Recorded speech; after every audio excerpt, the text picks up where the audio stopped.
আমার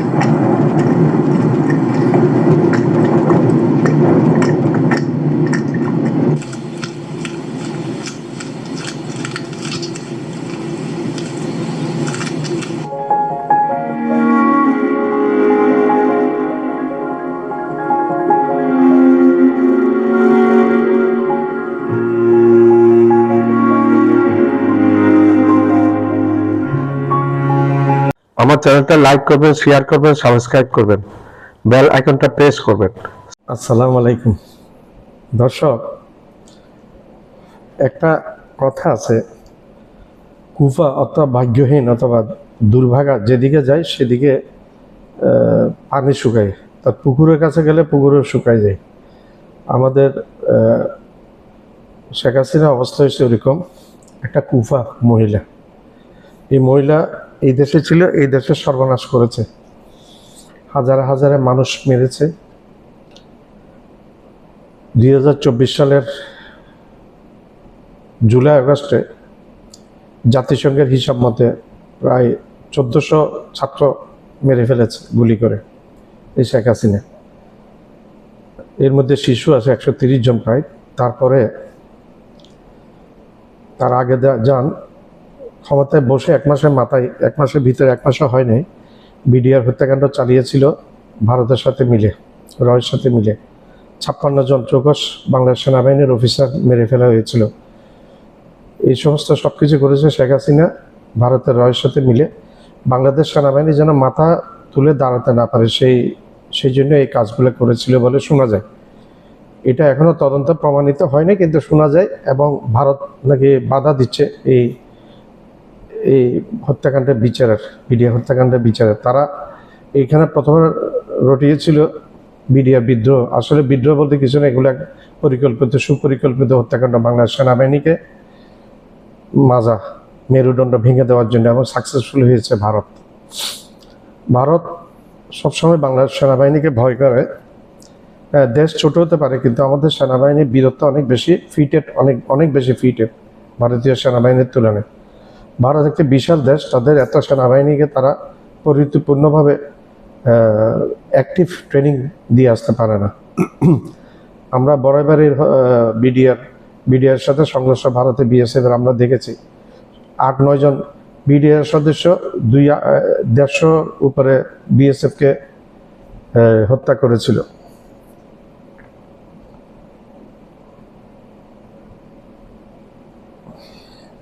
এটা আমাদের সবার জানা। এর পূর্বে শেখ হাসিনা বিডিআর হত্যাকাণ্ডের পরে শেখ হাসিনা হেফাজতে ইসলামের হুজুরদেরকে হত্যাকাণ্ড চালিয়েছে। এগুলো রয়ের সাথে মিলে, রয়ের প্রেসক্রিপশনে হয়েছে। বুঝিয়েছে যারা মাথা তুলে দাঁড়াবে তাদেরকে শেষ করে দিতে হবে, তাইলে তুমি ক্ষমতায় আজীবন থাকতে পারবে। সেই প্রেসক্রিপশনে কাজ করেছে। এগুলো নরেন্দ্র মোদী এবং রয়ের প্রেসক্রিপশন ভারতের জনতা পার্টি, ভারতের এই যে বিজেপি সরকার, জনতা পার্টি বলছে, বিজেপি সরকারের প্রেসক্রিপশনে এই কাজগুলো হয়েছে। তো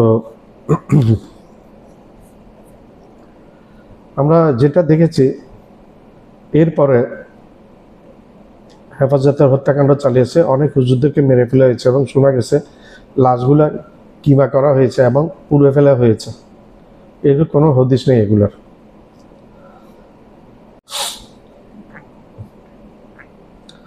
নরেন্দ্র মোদী ঠিক এক ধরনের, ভারত যদি একটা গণতান্ত্রিক রাষ্ট্র বলে, ভারত হচ্ছে একটা ফ্যাসিস্ট রাষ্ট্র বর্তমানে।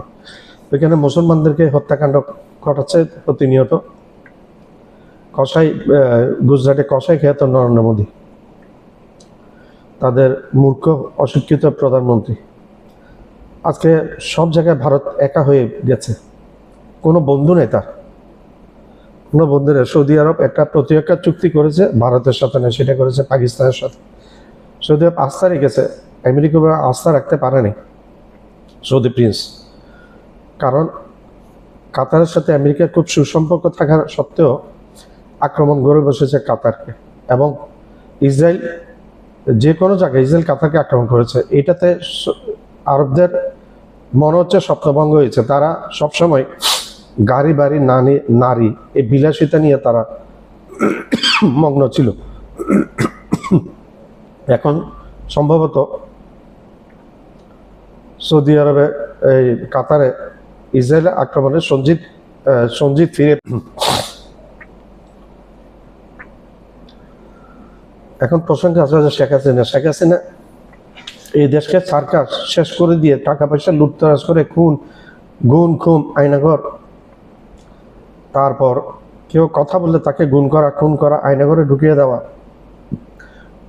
এখনো কয়েক হাজার মানুষের কোনো হদিস নেই। তাদের আত্মীয় স্বজনের তাদেরকে পায়নি, কোনো হদিস নেই, তাদের গুম হয়ে গেছে, মেরে ফেলা হয়েছে সম্ভবত। এই শেখ হাসিনা গিয়ে 2024 সালে 5ই আগস্ট ছাত্র জনতা, বিশেষ করে ছাত্ররা শেখ হাসিনাকে বিতাড়িত করেছে। তার পূর্বে 2 বছর পূর্বে 2022 সালে জুলাই মাসে একই রকম ঘটনা ঘটছে শ্রীলঙ্কাতে। রাজাপাকসেকে ওইখানে ছাত্র জনতা মিলে এমনভাবে খেপানি দিয়েছে যে সে হেলিকপ্টারে এবং প্লেনে করে পালিয়েছে। ঠিক 2 বছর পরে, ওইটা জুলাইতে হয়েছে, ঠিক 2 বছর পরে আগস্টের 5 তারিখে বাংলাদেশে হয়েছে শেখ হাসিনার ক্ষেত্রে। ছাত্র জনতার আন্দোলনের মুখে, তোপের মুখে থাকতে না পেরে পালিয়ে গিয়ে দিল্লিতে আশ্রয় নিয়েছে। সে সবসময় বলতো শেখ হাসিনা পালায় না, মুজিবের মেয়ে পালায় না, পালাতে সবার আগে দিয়ে পালিয়ে গেছে। আত্মীয় স্বজনদেরকে 1 সপ্তাহ আগে ইনফর্ম করে দিয়েছে দেশ ছেড়ে চলে যাওয়ার জন্য, সবাই চলে গেছে এবং সে নিজে 5 তারিখ পালিয়ে গেছে তার অগণিত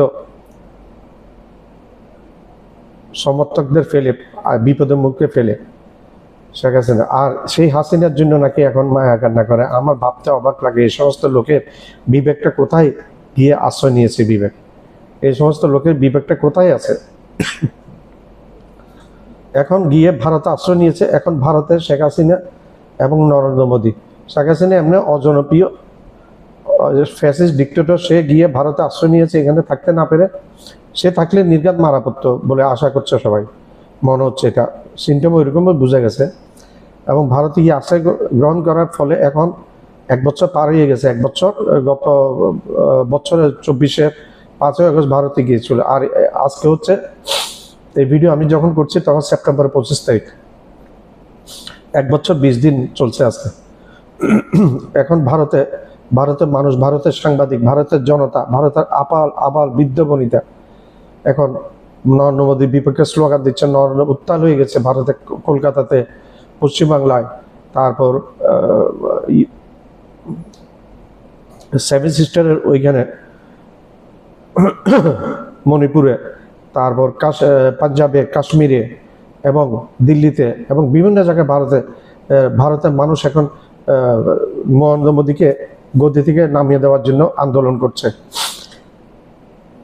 ভারতীয় সাংবাদিকরা, ভারতীয় মানুষরা বলছে, একটা প্রতিবেশী দেশের পলায়নকারী প্রধানমন্ত্রী, ফ্যাসিস্ট প্রধানমন্ত্রী, গণহত্যা প্রধানমন্ত্রীকে আমরা জায়গা দিয়েছি, আমাদের ট্যাক্সের টাকায় সে এখানে আরাম আয়েশ করে জীবনযাপন করছে এবং প্রতিনিয়ত অডিও বার্তা এগুলি দিয়ে বাংলাদেশকে আরো অশান্ত করে তুলছে। তারা বক্তব্য হলো, নরেন্দ্র মোদীকে সম্পর্ক রাখতে হবে বাংলাদেশের মানুষের সাথে, বাংলাদেশের সরকারের সাথে। শেখ হাসিনা যদি এখন একটি খুনের মামলায়, অনেকগুলো 150 উপরে খুনের মামলা নথিভুক্ত আসামি, কোর্টে তাকে তলব করেছে, কিন্তু ভারতকে 2 বার করে চিঠি দিয়েছে অফিসিয়াল বাংলাদেশ সরকার, কিন্তু এখনো ভারত কোনো উত্তর দেয় নাই, ও চিঠির কোনো উত্তর দেয় নাই। আর তারা বলে আমরা ফ্যাসিস্ট, আমরা সন্ত্রাসী। তোমরা করলে সেটা জায়েজ, আর অন্য ভালো মানুষদেরকে তোমরা দোষ দাও। তোমরা হচ্ছে আসলে পুরো ভারতকে আমি দোষ দেবো না।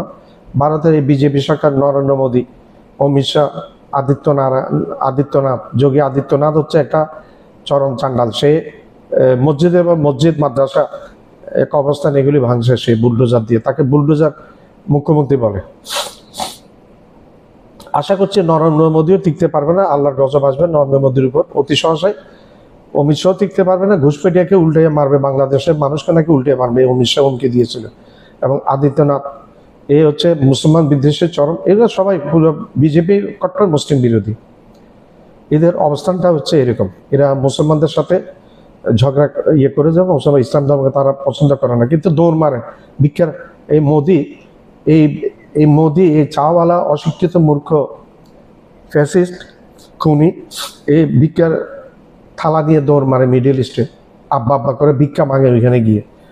অথচ মুসলমানদেরকে এরা এই মোদি দেখতে পারে না। আমি মিডল ইস্টের শাসকদেরকে বলবো, আপনাদের কি চোখ বিবেক কানা হয়ে গেছে? আপনার চোখ কি কানা, বিবেক কি নাই আপনাদেরকে? হ্যাঁ, কাতারকে দিয়েছে, এক জায়গায় দিয়েছে, সারা কাতারে দেওয়া উচিত ছিল ইসরায়েল। তো আপনাদের কিছুটা সঞ্জিত ফিরে পেতেন। গাজার মতো অবস্থায় কাতারের হতো, তাইলে সৌদির মতো, গাজার মতো অবস্থা সৌদির হতো, তাইলে আপনার সঞ্জিত ফিরে পেতেন। সৌদি প্রিন্স কিছুটা চালাক আছে, সে বুঝতে পেরেছে আমেরিকার উপর তারা নির্ভর করা যাবে না। পুরো মিডিল ইস্ট আমেরিকার উপর নিরাপত্তার দায়িত্ব দিয়েছিল, ইউরোপের উপর নিরাপত্তার দায়িত্ব দিয়েছিল। কাতারে আক্রমণ করার আগে শোনা গেছে 1 ঘন্টা আগে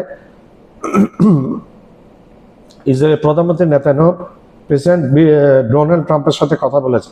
অবশ্য ডোনাল্ড ট্রাম্পের গ্রিন সিগন্যাল ছিল, যার কারণে আক্রমণ করেছে কাতারে।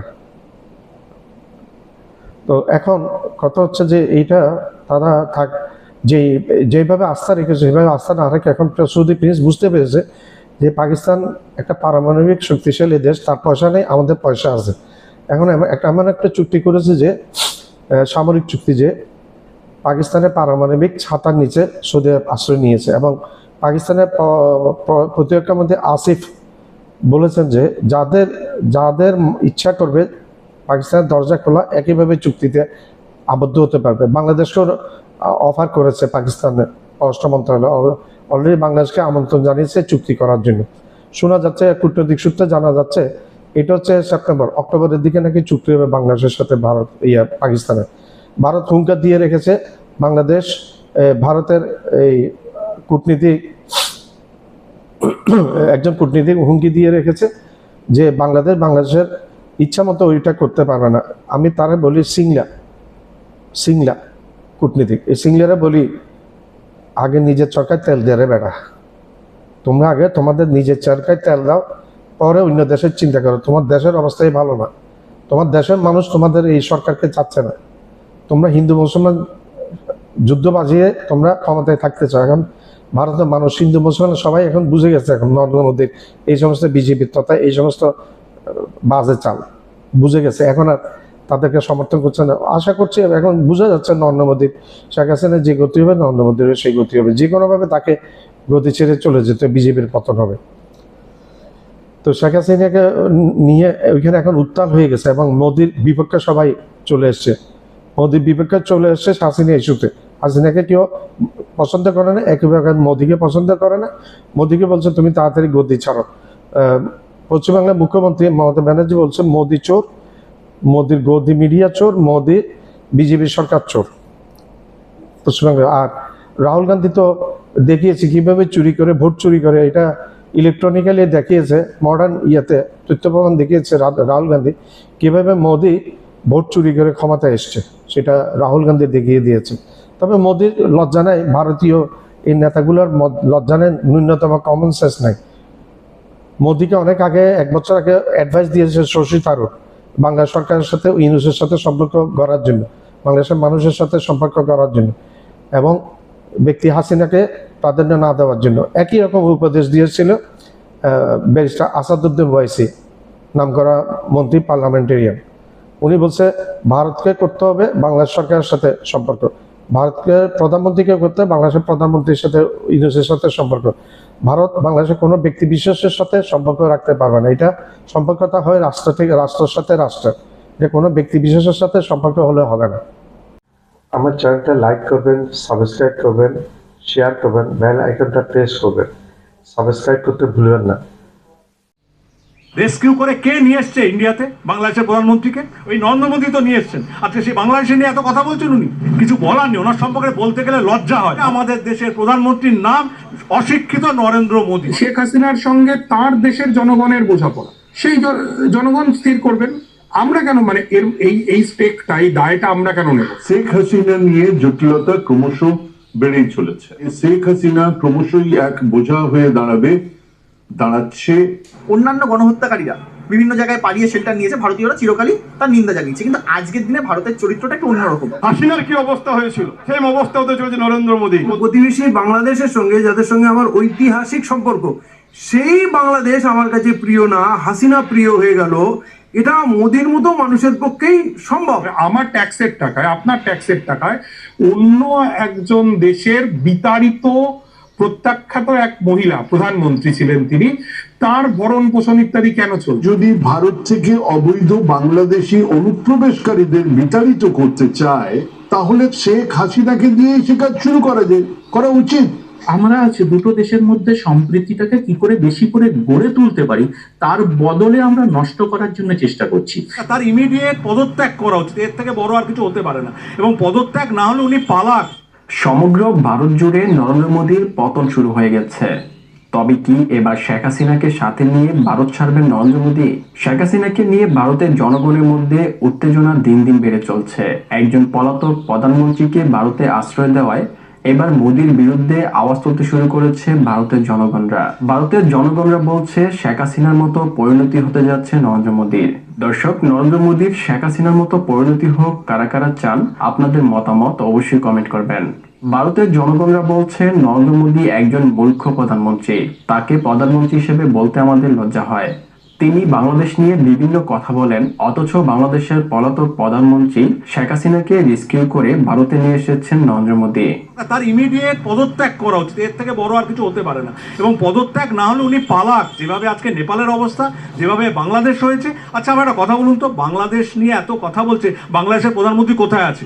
রেস্কিউ করে কে নিয়ে এসছে ইন্ডিয়াতে বাংলাদেশের প্রধানমন্ত্রীকে? ওই নরেন্দ্র মোদী তো নিয়ে এসছেন। আজকে সেই বাংলাদেশে নিয়ে এত কথা বলছেন উনি, কিছু বলার নেই। ওনার সম্পর্কে বলতে গেলে লজ্জা হয়। আমাদের ভারতবর্ষের মতো এত বড় একটা দেশ, যার ইতিহাস এত বড়, সেই দেশের প্রধানমন্ত্রী নরেন্দ্র মোদী, তার সম্পর্কে দুটো কথা বলতে, আমার একজন অশিক্ষিত প্রধানমন্ত্রী সম্পর্কে কথা বলতে, আমি একজন ভারতীয় পশ্চিমবঙ্গের নাগরিক, কলকাতা ইউনিভার্সিটির সামনে দাঁড়িয়ে বলছি, কলকাতা ইউনিভার্সিটির আমি প্রাক্তনী হিসেবে আমার লজ্জা করছে। আমাদের দেশের প্রধানমন্ত্রীর নাম অশিক্ষিত নরেন্দ্র মোদী। নরেন্দ্র মোদী কি শিক্ষিত? আদৌ উনি পড়াশোনা করেছেন? উনি ট্রাম্পের সঙ্গে যখন কথা বলেন, কি ভাষায় কথা বলেন, এটা আমার খুব জানতে ইচ্ছা করে। উনি তো খালি হাসেন দেখি। আর সব থেকে বড় কথা হচ্ছে, যদি পড়াশোনা করেই থাকেন, কোন স্কুলে পড়েছেন, কোন কলেজে পড়েছেন, তার সার্টিফিকেটটা আমি দেখতে চাই। একজন প্রধানমন্ত্রী এবং আমি একজন নাগরিক, ভারতীয় নাগরিক হিসেবে আমার অধিকার আছে, আমার প্রধানমন্ত্রীর শিক্ষাগত যোগ্যতা কি সেটা আমার জানার অধিকার আছে। আমি জানতে চাই উনি কোন স্কুল, কোন কলেজ, কবে পড়েছেন এবং কোথায় পড়েছেন, এবং ওনার বন্ধু বান্ধব কারা। আমার অনেক বন্ধু আছে, স্কুলের বন্ধু আছে, কলেজের বন্ধু আছে। আমি জানতে চাই ওনার স্কুলের বন্ধুই বা কারা, কলেজের বন্ধুই বা কারা, বা পাড়ার বন্ধুরাই বা কারা। এটা আমার জানার ইচ্ছে। চা বিক্রেতা নরেন্দ্র মোদী প্রধানমন্ত্রী হিসেবে শিক্ষাগত যোগ্যতা কি, এই নিয়ে আওয়াজ তুলছে ভারতের জনগণরা। শ্রীলঙ্কা, বাংলাদেশ, নেপালের পর এবার ভারতের জনগণের মধ্যে মোদী বিরোধী উত্তাপ হয়ে উঠেছে। ভারতীয়রা বলছে বাংলাদেশের জনগণ শেখ হাসিনাকে পালাতে দিলেও আমরা নরেন্দ্র মোদীকে পালানোর সুযোগ দেব না। জনগণের হাতে মোদীর বিচার হবে। হাসিনার কি অবস্থা হয়েছিল, সেম অবস্থা হতে চলেছে নরেন্দ্র মোদী। প্রধানমন্ত্রী যে সাহস থাকে, বলে 56 ইঞ্চি ছাতি আমার, ইমিডিয়েট পদত্যাগ করে গণতান্ত্রিক পদ্ধতি। উনি প্রধানমন্ত্রী নন, চোরের প্রধানমন্ত্রী, চুরি করে প্রধানমন্ত্রী হয়েছেন, এটা প্রমাণিত। নির্বাচন কমিশনকে দলদাসে পরিণত হয়ে গেছে। তারা সম্পূর্ণভাবে আমরা দেখতে পাচ্ছি বিজেপির হয়ে কাজ করছে, বিজেপির দালালে পরিণত হয়ে গেছে। ওদেরকে ছেড়ে দেবে না, বাংলার মানুষ ওদের ছেড়ে। দেখেছেন হাসিনার কি অবস্থা হয়েছিল, সেম অবস্থা হতে চলেছে নরেন্দ্র মোদী। জনবিস্ফোরণ, জনগণ জেগে উঠেছে, যে কোনো সময় তাকে পালাতে হবে। কিন্তু বাংলার মানুষ হাসিনাকে পালাতে দিল, বাংলার ভারতবর্ষের মানুষ নরেন্দ্র মোদীকে পালাতে দেবে না। জনগণের আদালতে তার বিচার হবে, আমরা বিচার করবো তার। একদিকে ভারতে নরেন্দ্র মোদীর বিরুদ্ধে জনগণের প্রতিবাদ উত্তাল হয়ে উঠছে, অপরদিকে শেখ হাসিনাকে ভারতে আশ্রয় দেওয়াকে কেন্দ্র করে ভারত বাংলাদেশের সম্পর্ক দিন দিন অবনতি হচ্ছে। এই পরিস্থিতিতে শেখ হাসিনাকে ভারতের জন্য একটি জঞ্জাল হিসেবে মনে করছে ভারতের নাগরিকরা। শেখ হাসিনা নিয়ে জটিলতা ক্রমশ বেড়েই চলেছে। শেখ হাসিনা ক্রমশই এক বোঝা হয়ে দাঁড়াচ্ছে, যা ক্রমশ সত্যি হয়ে উঠছে। কিছু নাবালক অর্বাচীন মনে করেন যে ভারত শেখ হাসিনাকে আবার বাংলাদেশের ক্ষমতায় ফিরিয়ে দেবে, মানে আবার প্রধানমন্ত্রী শেখ হাসিনা। সেটা কিন্তু কোনোভাবেই হবার নয়। আজকের পৃথিবীতে সেই ক্ষমতা আমেরিকারও নেই, বাংলাদেশ ছেড়েই দিন, আরো অনেক অনেক অনেক ছোট মালদ্বীপের ঘটনায় প্রমাণ করে দেয় যে আজকের দিনে ছোট্ট দেশের মানুষজনের ইচ্ছের বিরুদ্ধে কোনো সরকার তৈরি করা বা ভাঙা সম্ভব নয়। কাজেই হাসিনাকে নিয়ে গিয়ে আবার প্রধানমন্ত্রী করে দেওয়া অসম্ভব। আওয়ামী লীগ আবার ক্ষমতা আসবে বা আবার ক্ষমতা আসবে না এরকম কোনো কথা বলা যায় না। কিছুদিন আগেই আওয়ামী লীগ ক্ষমতা থেকে চলে যাবে সেটাও ভাবা যেত না, আবার ফিরে আসবে এটাও ভাবা যাচ্ছে না, কিন্তু সম্ভব নয় এমন কথা বলা যায় না। কিন্তু ভারত সরকার নিয়ে আলোচনাতে আমরা আমাদের রায় দেব বই কি, উচিত অনুচিত কথা বলবো বই কি। আফটারঅল আমিও তো 140 কোটি ভারতবাসীর একজন। প্রথমত শেখ হাসিনার স্ট্যাটাসটা কি এখন, ঠিক কি, তিনি কোন মর্যাদায় আমাদের দেশে আছে, তিনি এই দেশে বসেই তার দলের রাজনৈতিক কাজ কিভাবে চালিয়ে যাচ্ছেন, তিনি এই দেশে বসে জার্মানিতে ভার্চুয়াল মিটিং এ বক্তৃতা কিভাবে করছেন, বিভিন্ন সময়ে বিবৃতি দিচ্ছেন, এটা কেন, কিভাবে। আর এইখানে এসেই মোদিজি মৌন, উনি কোনো কথা বলছেন না।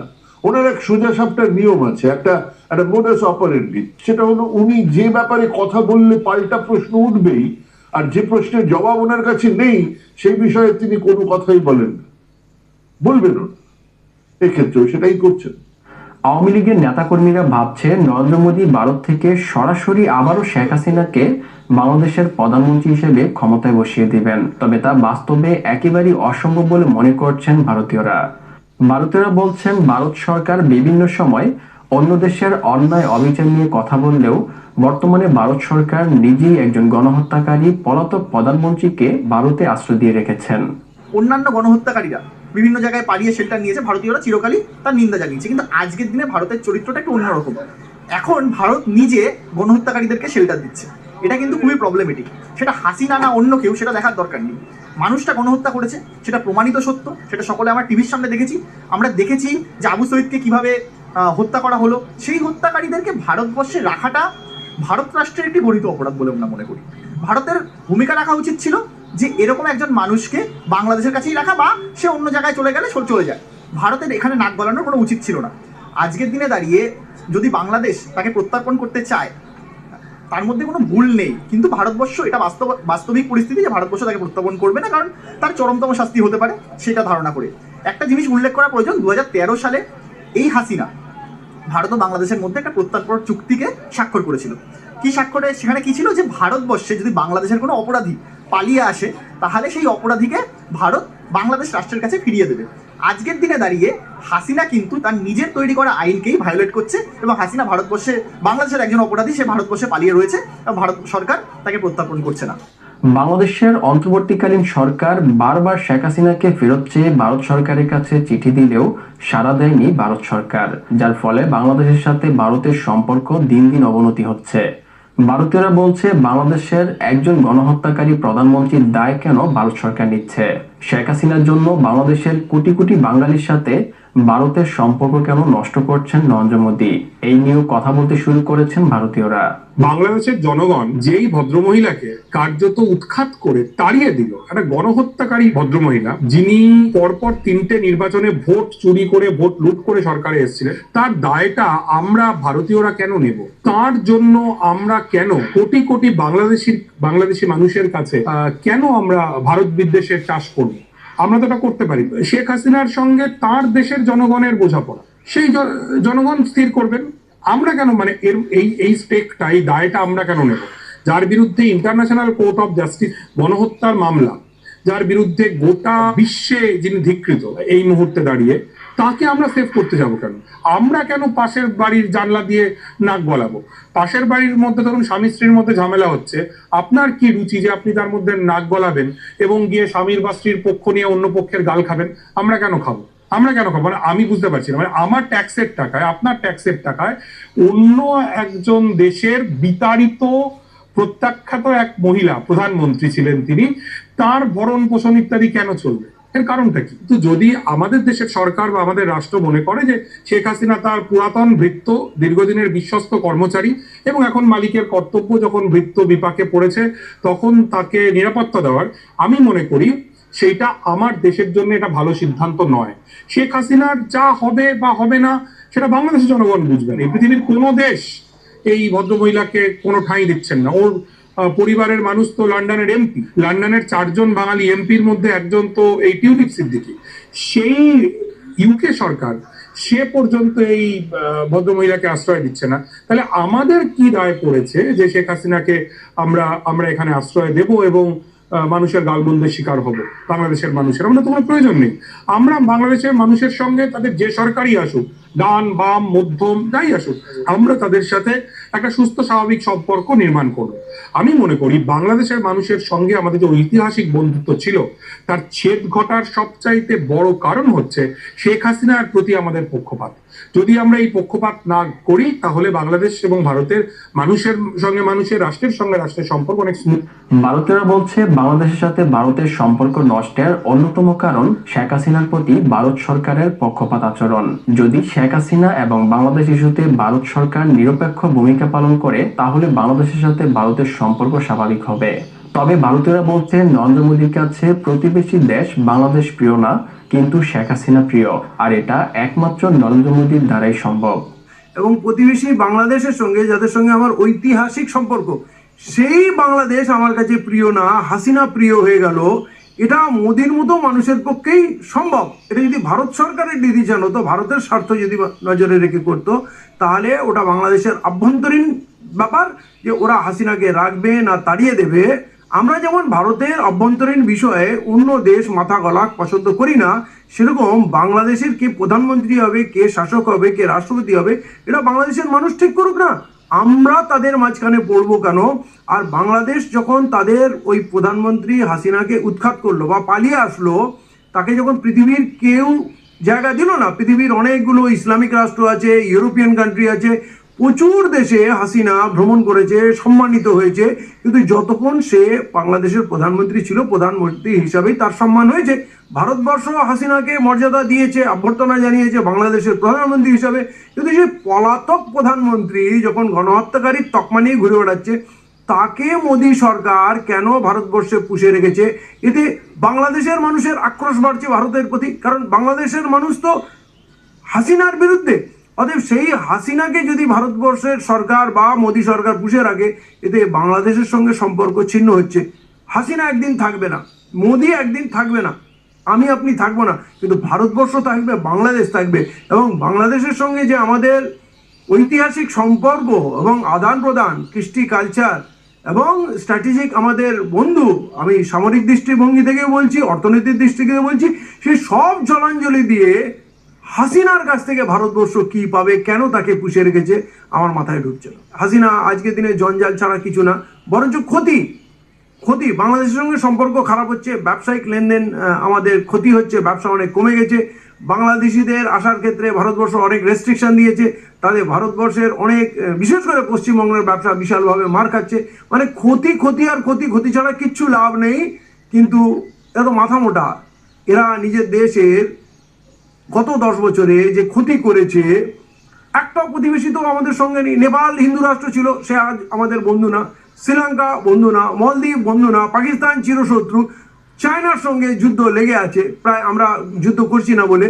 তো হাসিনা জোর করে বহুদিন ক্ষমতায় বসেছিল, ভোট করতে দেয়নি, এবং সেই ব্যবস্থাপনায় ভারতবর্ষের সরকারের একটা বড় ভূমিকা ছিল, তাকে সাহায্য করেছে, সমর্থন করেছে। অতএব যখন রাগ হাসিনার উপরে, হাসিনার পিছনে যারা থাকবে তারপরেও রাগ থাকবে, এবং সেই বিদ্বেষটাকে আমরা বাড়িয়েই চলেছি এবং ওপেন করে দিয়েছি। হাসিনাকে তুলে আনার পর, তাকে সুরক্ষা দেওয়ার পর এটা পরিষ্কার হয়ে গেছে এই ভারত সরকার হাসিনার পিছনে। অতএব বাংলাদেশিরা যখন হাসিনার শত্রু, তাহলে ভারতবর্ষেরও শত্রু হয়ে যাচ্ছে, এবং এই শত্রুতা বেড়েই চলেছে। সেটাকে প্রশমন করার, সেটাকে কমিয়ে আনার ভারত সরকারের কোনো পরিকল্পনাই নেই, কোনো রাস্তা খুলতে পারছে না। বিঘ্ন তো কি প্রায় ভেঙে পড়েছে। আজকে ভারতবর্ষের সঙ্গে না কূটনৈতিক সম্পর্ক, না ব্যবসায়িক সম্পর্ক, না রাজনৈতিক অবস্থা, না মিলিটারি স্ট্র্যাটেজিক কোনো আন্ডারস্ট্যান্ডিং, কিছু নেই, সবটা বিপক্ষে যাচ্ছে। যেই পাকিস্তানের নাম শুনলে বাংলাদেশিরা গাল দিত, শত্রু মনে করতো, কারণ ওরা গণহত্যা করেছিল, এটা তো ঐতিহাসিক শত্রু। সেই পাকিস্তান এখন বন্ধু মনে হচ্ছে। আপনি বুঝতে পারছেন, ভারতের প্রতি বিতৃষ্ণায়, ক্ষোভে, এই প্রতিক্রিয়ায় কিন্তু তারা বিকল্প হিসেবে পাকিস্তানকে। ভারতের সাথে বাংলাদেশের সম্পর্ক অবনতির পর পাকিস্তান, নেপাল এবং প্রতিবেশী দেশগুলোর সাথে বাংলাদেশ সম্পর্ক বৃদ্ধি করছে। ভারতীয়রা দাবি করছে 2024 সালের 5 আগস্টের পর শেখ হাসিনাকে ভারতে আশ্রয় দেওয়ার পর থেকে নরেন্দ্র মোদী ভারত বাংলাদেশের সম্পর্ক স্বাভাবিক করার বদলে দুই দেশের সম্পর্ক ক্রমেই নষ্ট করছেন, আর এতে ব্যবহার করছেন ভারতের বিজেপি সমর্থিত গদি মিডিয়াকে।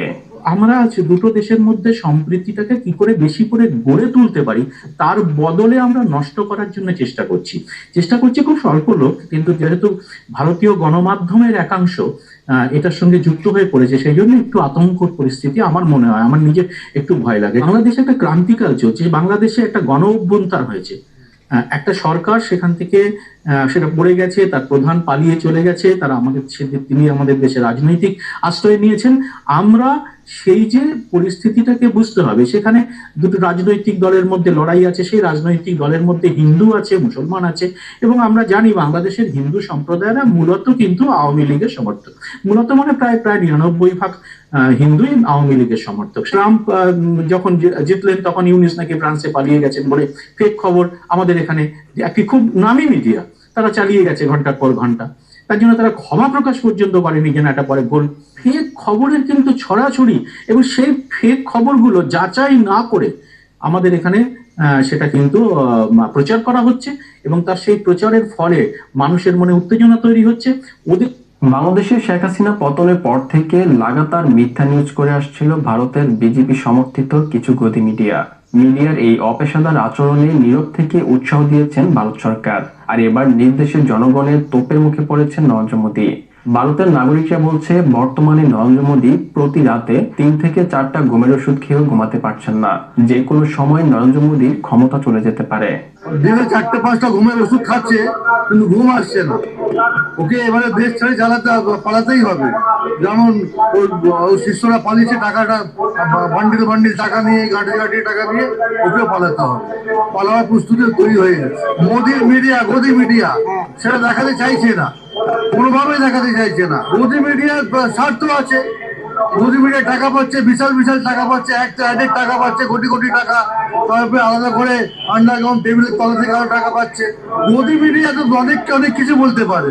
গদি মিডিয়া আমাদের বাঙালিদের বাংলাদেশি বলে পাঠিয়ে দিচ্ছে, ওখানে পাঠিয়ে দিয়ে দেখা যাচ্ছে আবার সেটা তারা বাংলাদেশ ভারতের নাগরিক, তার ডকুমেন্ট দেখাচ্ছে তাও বলছে না চলে যাও ওখানে, তারপরে আবার সরকারি উদ্যোগে আবার ফিরত আসছে। এদিকে ভারতের কলকাতা রাজ্যে বাংলা ভাষাভাষী স্থানীয় ভারতীয় নাগরিকদের বাংলাদেশি বলে বাংলাদেশে পাঠানোর চেষ্টা করছেন মোদী সরকার। এতে প্রতিবাদে উত্তাল হয়ে উঠেছে স্থানীয় ভারতীয় নাগরিকরা। ভারতীয়রা বলছে নরেন্দ্র মোদী যদি সত্যি অবৈধ অনুপ্রবেশকারীদের ভারত থেকে বিতাড়িত করতে চায়, তাহলে সবার আগে শেখ হাসিনাকে দিয়ে শুরু করতে হবে। দরিদ্র বাংলাভাষী ভারতীয়দের বিভিন্ন রাজ্য থেকে জোর করে ধরে এনে বাংলাদেশ সীমান্তবর্তী নোম্যান্স ল্যান্ডে ছেড়ে দিয়ে আসা হচ্ছে।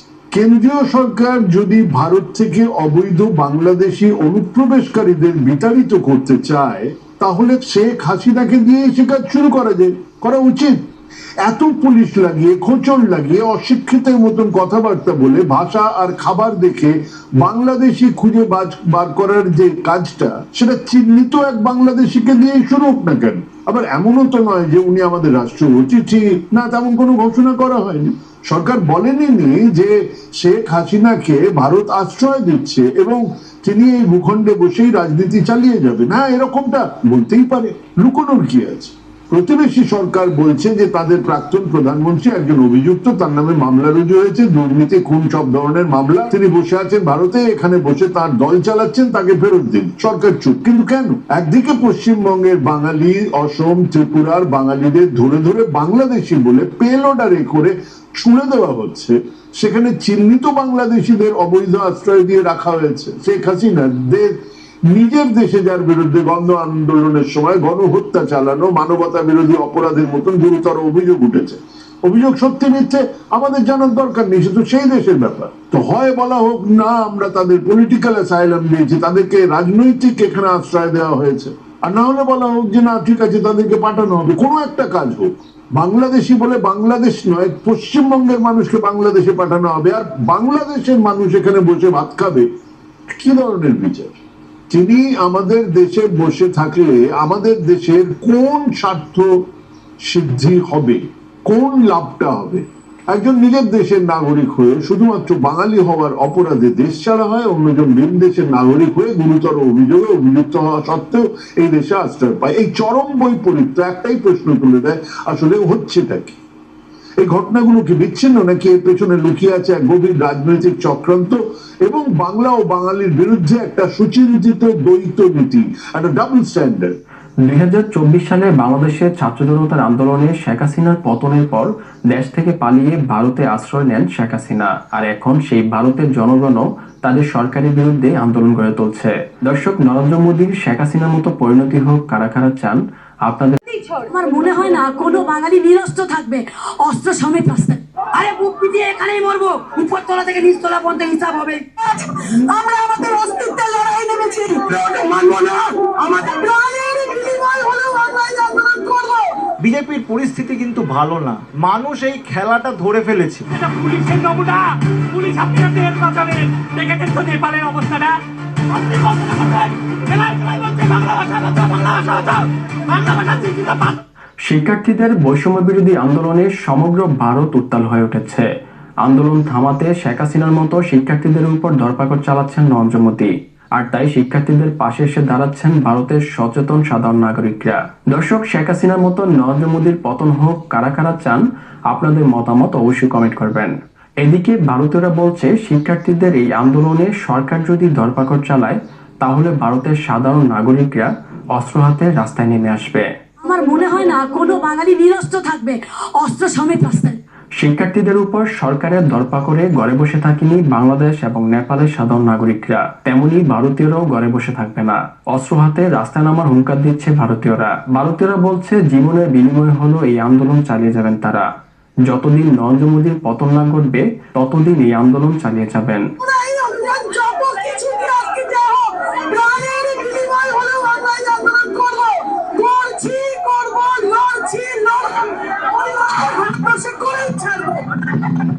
একসময় নরেন্দ্র মোদীর ভারতবর্ষে ব্যাপক জনপ্রিয়তা থাকলেও সম্প্রতি তার জনপ্রিয়তা তলানিতে নেমেছে।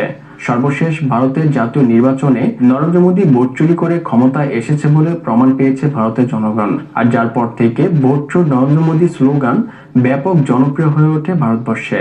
আমরা তো শুধু শুনলাম ভোট চোর গদ্দি ছোড়, মোদি চোর, ভোট চোর গদ্দি ছোড়, এটাই তো শুনলাম। আমি জানি না কে কাকে চোর বলেছে, কিন্তু আজকে গোটা ভারতবর্ষে এটা প্রমাণিত হয়ে গেছে, এটা ধ্রুব সত্য যে ভারতীয় জনতা পার্টি, মোদি এরা ভোট চোর, তাই এদের গদি ছাড়তে হবে। ভারতীয়রা বলছে নরেন্দ্র মোদী বিভিন্ন সময় হিন্দু মুসলিম দ্বন্দ্ব তৈরি করে ভারতবর্ষে মুসলিম বিদ্বেষ ছড়িয়ে ভোটের সুযোগ নিয়ে আসছিলেন, কিন্তু বর্তমানে ভারতবর্ষে হিন্দুরা মোদী সেই পরিকল্পনা ধরে ফেলেছে। ধর্ম নিয়ে মোদীর রাজনীতি আর চলবে না ভারতবর্ষে, আর তাই বর্তমানে মোদীর জনপ্রিয়তা দিন দিন কমছে। বিজেপির পরিস্থিতি কিন্তু ভালো না, মানুষ এই খেলাটা ধরে ফেলেছে। যারা বিজেপিকে অতীতে ভোট দিয়েওছে আজ কিন্তু বিজেপির দিকে সরে যাচ্ছে। মুসলমান বিদ্বেষ দিয়ে হিন্দু ভোট কনসলিডেট করার বিজেপির এই খেলা মানুষ ধরে ফেলেছে। এসবে হবে না, হিন্দু মুসলমান উভয় ঐক্যবদ্ধ এই প্রশ্নে এই বিজেপি নামক দানবকে সরাতে হবে। বিজেপি তো ভয় পাচ্ছে, আজকে ভোট হলে পরে বিজেপি হেরে যাবে। বিজেপি আশঙ্কিত, বিজেপি ভয় পাচ্ছে। আজকে 2024-এর ভোটে আমরা দেখেছি 70টা সিট কমে যেতে, আগামী দিনে ভোট হলে তো 100টাও পাবে না। ওনার মূল উদ্দেশ্য ভারতকে রক্ষা করা না, ভারতীয়কে সুরক্ষিত করা না, ওনার মূল উদ্দেশ্য হচ্ছে মানুষকে বোকা বানিয়ে ভোট নেওয়া, এবং এই জিনিসটা মানুষ বুঝে গেছে, ওরা আর ভোট পাচ্ছে না। হিন্দু মুসলিম দ্বন্দ্ব তৈরি করা সহ বিভিন্ন অন্যায় অনিয়ম করে আসছেন নরেন্দ্র মোদী। ভারতীয়রা বলছে মোদীর অন্যায় অনিয়ম নিয়ে কথা বললে কণ্ঠ চেপে ধরে মোদীর গোয়েন্দা সংস্থা। ভারতের যারাই সামাজিক যোগাযোগ মাধ্যমে সরকারের অন্যায় অনিয়ম নিয়ে কথা বলে তাদের আইডি এবং চ্যানেল ব্যান করে দেন মোদী সরকার। সোশ্যাল মিডিয়া ব্যান করার জন্য নেপালে আগুন জ্বলেছে, আমাদের দেশে সোশ্যাল মিডিয়াকে ব্যান করতে হয়।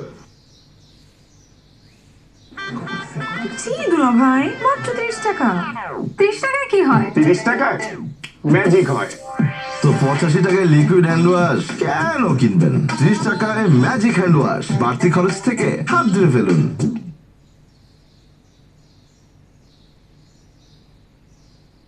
আপনি নরেন্দ্র মোদী বিরোধী কোনো পোস্ট করলে সেই পোস্ট এমনি উড়িয়ে দেওয়া হয়। এখানে কোন পোস্ট থাকবে আর কোন পোস্ট থাকবে না সেটা বিজেপি আইটি সেল ঠিক করে দিচ্ছে, সেই অনুযায়ী ফেসবুক, ইনস্টাগ্রাম, ইউটিউব সবাই সেইভাবে চলছে। বহু ইউটিউব চ্যানেলকে বন্ধ করে দেওয়া হয়েছে, বহু ইউটিউবারকে হেনস্থা করা হয়েছে, এরকম বহু জায়গায় চলছে, কিন্তু চাপা দেওয়া যাচ্ছে না। আর এই সরকার এই মুহূর্তে যে অবস্থা, তারা এইগুলো ব্যান করবার অবস্থাতেও নেই। হয়তো একটা দুটো চ্যানেলকে ব্যান করবে, এর বাইরে তারা কিছু করতে পারবে না। কিন্তু মুশকিলটা হচ্ছে কোথায় জানেন তো, ভারতের নাগরিক অত্যন্ত সহনশীল। নেপাল বা বাংলাদেশের যুবদের মতন এদেশের যুবদের হয়তো এখনো দেওয়ালে পিঠ টিকে যায়নি। পিঠ থেকে গেলে তারা নিশ্চয়ই এগোবে। তারা এখনো ইনস্টাগ্রামে, ফেসবুক রিলের নেশায় মত্ত হয়ে আছে। তবে বারুদ কিন্তু জমতে শুরু করেছে জায়গায় জায়গায়। আমরা আসামে বারুদে আগুন লাগতে দেখলাম, মণিপুরে দেখেছি, আমরা দেখেছি বিহারে এবং উত্তরপ্রদেশে। নরেন্দ্র মোদী হয়তো 29 সালে ক্ষমতায় থাকবেন না, বা বিজেপি হয়তো ক্ষমতায় থাকবেন না, ট্রেনটা সেটাই বলছে। তার আগে কি তারা ধ্বংস করে দিয়ে যেতে চান ভারতবর্ষকে? ভারতবর্ষ ধ্বংস হওয়ার আগে ভারতবর্ষের মানুষকে রুখে দাঁড়াবে না? রুখে দাঁড়াতে ইতিমধ্যে শুরু করেছে। একজন নরেন্দ্র মোদীর জন্য প্রতিবেশী সকল দেশের সাথে সম্পর্ক নষ্ট হচ্ছে ভারতের। আর ওই প্রতিবেশী দেশগুলোতে যেই সরকার মোদীর প্রতি আনুগত্য দেখিয়েছে তাদের প্রত্যেকের পতন ঘটেছে। ভারতের তরুণরা বলছে দক্ষিণ এশিয়ার দেশগুলোর মধ্যে অসম উন্নয়ন হচ্ছে, যেখানে বড় লোক আরো বড় লোক হচ্ছে, দরিদ্র আরো দরিদ্র হচ্ছে। আর এই ক্ষোভ থেকে তরুণ প্রজন্মের মধ্যে এমন সরকার পতনের আন্দোলনের মনোভাব তৈরি হচ্ছে। ভারতের আশেপাশের দেশগুলোতে প্রায় সব দেশেই একটা তীব্র ভারত বিরোধী সেন্টিমেন্ট তৈরি হয়েছে, এবং সেই সেন্টিমেন্ট অনুযায়ী না চললে দেশগুলোতে সরকার পাল্টে যাচ্ছে। প্রত্যেক দেশেই প্রচুর চাকরিবিহীন যুবক যুবতী রয়েছে। আমাদের দেশগুলোতে আসলে এক ধরনের অসম উন্নয়ন হয়েছে। বড় লোক প্রচন্ড বড় লোক হয়ে গেছে, গরিব খুবই গরিব হয়ে গেছে, এবং সাধারণ যুবক যুবতীদের মধ্যে ভয়ানক রকমের, বিশেষত চাকরি নিয়ে ভয়ানক রকমের ক্রাইসিস রয়েছে। এবং দেখা যাচ্ছে যে বিভিন্ন ঘটনা এবং একাধিক স্বৈরাচারী শক্তি রয়েছে আমাদের দেশে। বিজেপি বিরোধী ইন্ডিয়া জোটের মধ্যে সেখানে বামপন্থীরাও আছে, সেখানে শিবসেনাও আছে। কাজে এদের তো কারোর সাথে কারোর কোনো মিল নেই, কিন্তু একটা কমন ইস্যুতে তারা এক হচ্ছে। কাজেই জনতার ইস্যুতে অনেক জায়গাতেই দেখা যাচ্ছে সরাসরি, যাদেরকে জেনজি বলা হচ্ছে, যে 18-20 এরকম বয়সের ছেলেমেয়েরা সরাসরি রাস্তায় নেমে যাচ্ছে, যাদের সঙ্গে রাজনীতির আসলে কোনো সম্পর্কই নেই। তারা সরাসরি রাষ্ট্রের সঙ্গে সংঘাতে চলে যাচ্ছে, কারণ এই সমস্ত এশীয় দেশগুলোতে আসলে একটা অসম উন্নয়ন হয়েছে। সেইটা যুবক যুবতীদের পছন্দ হচ্ছে। দেখতে গণতন্ত্রের মতো, কিন্তু আসলে চালায় কিছু এলিট, কিছু আমলা, কিছু মন্ত্রী। তাদেরকে হয়তো মানুষের আর ভালো লাগছে না, সেই জন্যই তারা রাস্তায় নেমে আসছেন। এবং মনে রাখবেন, এই যে ছেলেমেয়েরা রাস্তায় নামছে, তারা কিন্তু পুরোটাই একটা ইন্টারনেট নির্ভর এক ধরনের জেনারেশন। তারা কিন্তু খুব যে একেবারে গভীরভাবে তাদের দেশের রাজনীতিতে ইনভেস্টেড এরকম কিন্তু নয়। তাদের আজকের দাবিগুলো তাদের রাষ্ট্র তাদের কিছু দিতে পারছে না, অথচ রাষ্ট্ররা যারা চালাচ্ছেন তাদের ছেলেমেয়েরা খুব ভালো আছে। এই যে একটা কন্ট্রাডিকশন, সেখান থেকে এই লড়াইগুলো তৈরি হচ্ছে, এবং এই লড়াইগুলো খুব স্বতঃস্ফূর্ত লড়াই। কিন্তু আমি আবারও বলছি, ভূরাজনৈতিক পরিস্থিতির দায় আন্দোলনের উপর চাপানো উচিত নয়। আন্দোলনের ফলে একটা সরকার পড়ে যেতে পারে, সেটা থেকে অন্য কোনো রাষ্ট্রের লাভ হতে পারে, চীনের লাভ হতে পারে, আমেরিকার লাভ হতে পারে, RSS এর লাভ হতে পারে, কোনো বিষয়ে অন্য কারোর লাভ হতেই পারে, কিন্তু আন্দোলনটা তার জন্য মিথ্যে হয়ে যায় না।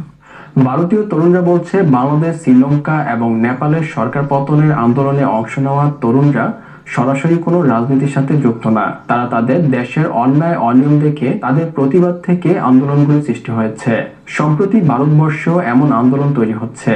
ভারতে আসাম রাজ্যে ক্রমেই মোদী বিরোধী আন্দোলন উত্তাল হয়ে উঠছে। আসাম এমন একটা রাজ্য যেখানে আগুন লাগলে তা কিন্তু দাউ দাউ করে ছড়িয়ে পড়ে গোটা উত্তর পূর্ব রাজ্যগুলোতে। প্রত্যেকটি রাজ্যে, যে 7 সিস্টার্স বলা হয়, প্রত্যেকটি রাজ্যে সেই আগুন ছড়িয়ে পড়ে। বিহার, সেখানে পুলিশ মিছিল করছে সরকারের বিরুদ্ধে। ভাবতে পারেন সরকার কতটা অমানবিক হলে তাদের কর্মচারীরা এই বিষয়ে তারা সরকারের বিরুদ্ধে আন্দোলন করছে। পথে নেমেছে উত্তরপ্রদেশের মানুষ। এই নেপাল কি তাহলে কি পথ দেখাচ্ছে ভারতবর্ষকে? আসলে মানুষের তো ক্ষোভ প্রচুর, ক্ষোভের মানুষের শেষ নেই। বেকারদের হাতে চাকরি নেই। আজ পর্যন্ত নরেন্দ্র মোদী ক্ষমতায় আসার পর একটা বড় শিল্প ভারতবর্ষে আসেনি, একটাও বড় শিল্প আসেনি। উল্টে ভারতের যে নিজস্ব সম্পদ ছিল, সরকারি সম্পদ, সেগুলো আদানি আম্বানিদের জলের দরে বিক্রি করে দিয়েছে। এটা নিয়েও বিস্ফোরণ ঘটবে, অচিরেই ঘটবে। বেকারত্ব এখন সর্বোচ্চ সীমায় পৌঁছেছে স্বাধীনতার পর থেকে। মানুষের রুটি রুজি নেই, রোজগার নেই, খরচ বেড়ে চলেছে দিনকে দিন, সঞ্চয় প্রায় শূন্য। এক শ্রেণীর মানুষ ক্রমাগত বড় লোক হয়ে চলেছে, তাদের বিলাসবহুল জীবনযাপন। আর আরেক শ্রেণীর মানুষের কি অবস্থা? তারা খেতে পাচ্ছে না। বাংলাদেশ, ভারত, নেপাল এবং শ্রীলঙ্কা পরস্পর প্রতিবেশী দেশ হওয়ায় এই দেশগুলোতে যখনই কিছু ঘটে তার প্রভাব প্রত্যেকটা দেশের মধ্যে ছড়িয়ে পড়ে। সম্প্রতি বাংলাদেশ, শ্রীলঙ্কা এবং নেপালের তরুণ প্রজন্মের আন্দোলনে ভারতের তরুণ প্রজন্মকে প্রভাবিত করবে। আর এমনটা হলে ভারতেও বড় ধরনের আন্দোলন হতে যাচ্ছে, যে আন্দোলনে পতন হবে নরেন্দ্র মোদীর। ধর্মে সব ঠিক আছে, কিন্তু সেই মানুষটাকে দেশ থেকে পলায়ন করতে হয় কেন? আমি ধরে নিচ্ছি দেশের লোক সংখ্যা হচ্ছে 100 লোক, আমি 20টা লোক নিয়ে চলছি, আমাকে গদিতে বসিয়ে রেখেছে, তাহলে 80টা লোক তোমার প্রতি ক্ষুব্ধ হয়েছে, এটা তো মানতে হবে। তাকে তো কিডন্যাপ করে ইন্ডিয়াতে পাঠিয়ে দেয়নি কেউ, প্রেক্ষাপটটা বোঝ। শেখ হাসিনাকে কিডন্যাপ করে ইন্ডিয়াতে পাঠিয়ে দেয়নি কেউ। বাংলাদেশের জনগণ দ্বারা বিতাড়িত হয়ে পালিয়ে এসেছেন শেখ হাসিনা। তাই শেখ হাসিনা এই বাস্তবতা স্বীকার করতে হবে, তাকে মানতে হবে তিনি বাংলাদেশের জনপ্রিয়তা হারিয়েছেন। সম্প্রতি এভাবে শেখ হাসিনার পতনের দায় স্বীকার করার জন্য পরামর্শ দিয়েছেন ভারতের একজন সচেতন নাগরিক এবং সাংবাদিক। তারা যদি বলে যে আমি নির্বাচিত সরকার, আমি দেশের প্রধানমন্ত্রী, 15 বছরে আমি আমার ইতিহাস, উত্তরসূরির সন্তান, আমি মুক্তিযুদ্ধের আমি মুজিব কন্যা, বঙ্গবন্ধুর মেয়ে, সব ঠিক আছে, এটা তো অবশ্যই এটা শ্রদ্ধাশীল জায়গা, বাংলাদেশের মানুষ এটা মনে করে, এটা বাংলাদেশের ইতিহাস, এটা অতীত, ভবিষ্যৎ, বর্তমান সব মিলিয়ে এটা একেবারে প্রকট এবং এটা প্রাসঙ্গিক। কিন্তু সেই মানুষটাকে দেশ থেকে পলায়ন করতে হয় কেন? তার ইন্টেলিজেন্স, তার মিলিটারি, তার প্রশাসন, তারা কোথায় ছিল? কি হয়েছে? কি কারণে এই ঘটনা ঘটল? দেশের মানুষই তো, তার কথা অনুযায়ী দেশের মানুষই তো তাকে বসিয়েছিল, তাহলে তাকে এরকম পলায়ন করে চলে আসতে হলো কোন প্রেক্ষাপট? দেশের, আমি ধরে নিচ্ছি দেশের লোক সংখ্যা হচ্ছে 100 লোক, আমি 20টা লোক নিয়ে চলছি, আমাকে গদিতে বসিয়ে রেখেছে, তাহলে 80টা লোক তোমার প্রতি ক্ষুব্ধ হয়েছে, এটা তো মানতে হবে। তাকে তো কিডন্যাপ করে ইন্ডিয়াতে পাঠিয়ে দেয়নি কেউ, প্রেক্ষাপটটা বোঝ। দর্শক, ভারতের এই সাংবাদিকের কথার সাথে আপনারা কারা কারা একমত, আপনাদের মতামত অবশ্যই কমেন্ট করবেন। ভারতীয়রা বলছে শেখ হাসিনা দীর্ঘদিন জোর করে বাংলাদেশের ক্ষমতায় ছিলেন, আর এতে সহযোগিতা করেছে ভারতের রয়ের সদস্যরা। সুতরাং বাংলাদেশিরা শেখ হাসিনাকে যেমন ঘৃণা করে, তেমনি ভারত শেখ হাসিনাকে সহযোগিতা করায় ভারতকেও ঘৃণা করে। আর এই ঘৃণা আরো বেশি প্রকট আকার ধারণ করে যখন গণহত্যাকারী শেখ হাসিনাকে ভারত আশ্রয় দেয়। হাসিনা জোর করে বহুদিন ক্ষমতায় বসেছিল, ভোট করতে দেয়নি, এবং সেই ব্যবস্থাপনায় ভারতবর্ষের সরকারের একটা বড় ভূমিকা ছিল, তাকে সাহায্য করেছে, সমর্থন করেছে। অতএব যখন রাগ হাসিনার উপরে, হাসিনার পিছনে যারা থাকবে তারপরেও রাগ থাকবে, এবং সেই বিদ্বেষটাকে আমরা বাড়িয়েই চলেছি এবং ওপেন করে দিয়েছি। হাসিনাকে তুলে আনার পর, তাকে সুরক্ষা দেওয়ার পর এটা পরিষ্কার হয়ে গেছে এই ভারত সরকার হাসিনার পিছনে।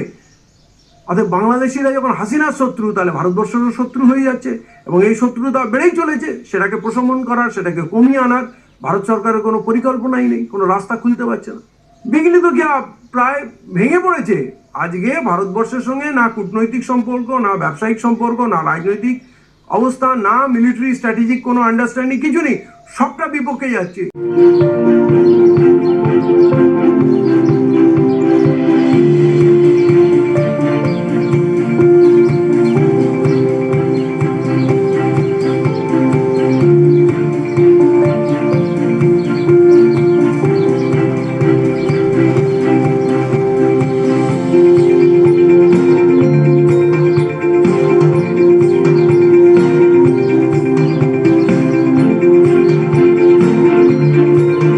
আমার চ্যানেলটা লাইক করবেন, শেয়ার করবেন, সাবস্ক্রাইব করবেন, বেল আইকনটা প্রেস করবেন।